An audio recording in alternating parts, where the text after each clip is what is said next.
तोरे करानवा music director Dharmendra तोरे करानवा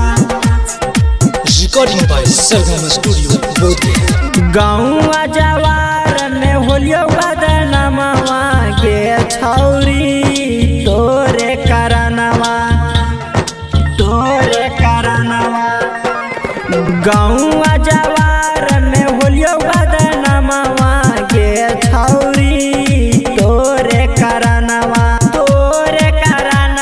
के तोरे करानवा घर पर आवो रोज पुलिस थानावा के छौरी तोरे करानवा गाँव जवार में होलियो बदनामा के छौरी तोरे करानवा घर पर आवो रोज पुलिस थानावा के छौरी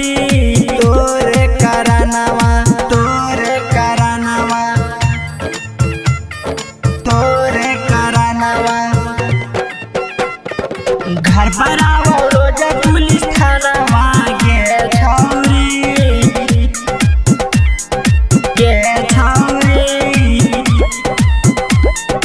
तोरे करानवा कवाना कारणवा कोई प्यार के अपमानवा के तोड़ देनी हमर छौरी सोचल सब सपनावा के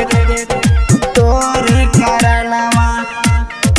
कवाना कारणवा कोई प्यार के अपमानवा के तोड़ देनी हमर छौरी सोचल सब सपनावा के तोरे करानवा के तोरे करानवा मानवा न लागो घरा गानवा के छौरी तोरे करानवा घर पर आवा को पुलिस थानावा के छौरी तोरे करानवा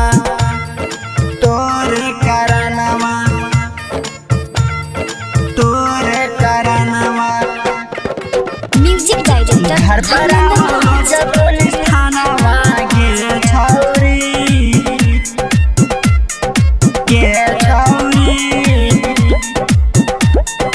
तोरे करानवा सूरज राज के लुटिए के खैनी गे कवाना कसुरवा छौड़ी एता नारो बनी गे तोरे करानवा राजा रूपे सजाई के लुटिए के खैनी गे कवाना कसुरवा छौड़ी एता नारो बनी गे